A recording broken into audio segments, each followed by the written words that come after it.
Welcome. We're about to dive into the incredible story of the jazz piano.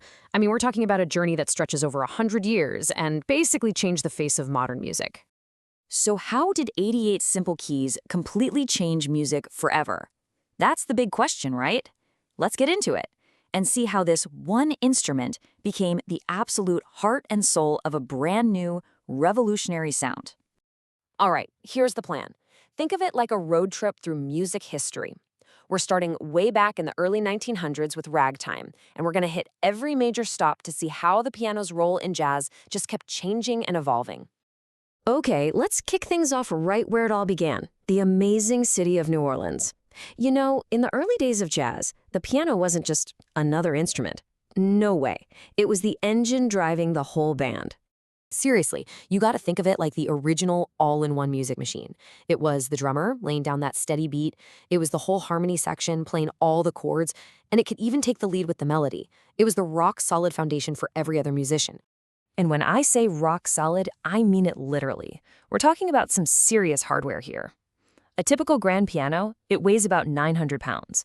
That's a massive presence on any stage, and it had a sound powerful enough to cut through the noise of any party or crowded dance hall.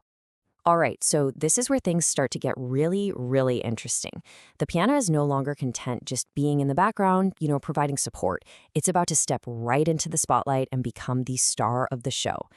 So what was the secret ingredient? Well, for ragtime, it was this cool thing called syncopation. All it really means is playing with a ragged rhythm, putting the accents in unexpected places. It's that offbeat feel that just makes you want to move. And guys like Scott Joplin wrote this incredibly tricky music with that catchy rhythm. You needed some serious skills to pull it off. And that evolved into what we call stride piano. This was a super high-energy style where the pianist basically became a one-person band, for real. Their left hand is literally jumping or striding across the low notes, covering the bass and the chords, while their right hand is just flying, playing that main melody. Okay, let's fast forward to the next big chapter. Now, the piano kind of had a choice to make. Was it going to be a team player, part of a huge orchestra, or was it going to be that flashy soloist who steals the show? Well, during the swing era, it was all about being a team player. Pianists got really good at this technique called comping. It's like having a musical conversation. Instead of playing the big, flashy melody, you're playing these cool rhythmic chords that support whoever's taking a solo. It gives them a kind of harmonic safety net to play over.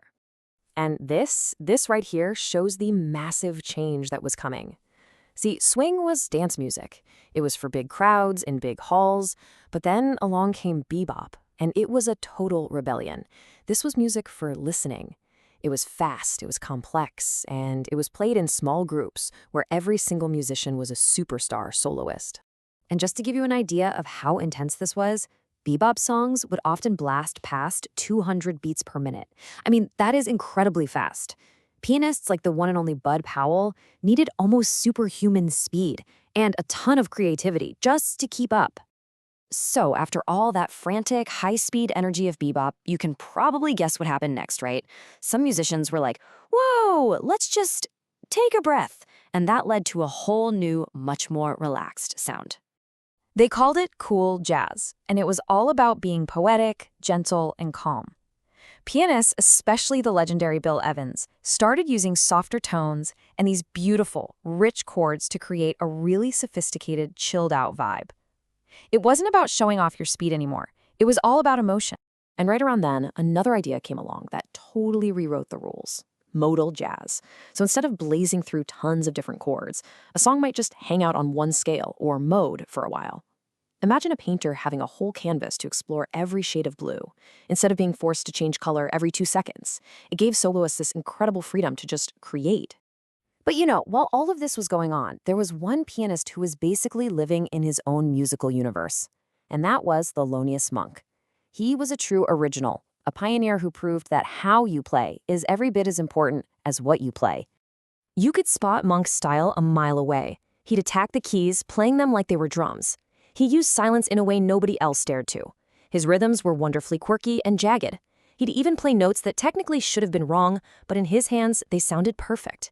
He showed everyone that your personality, your uniqueness, is your greatest strength. Okay, buckle up, because now we're jumping to the 1970s.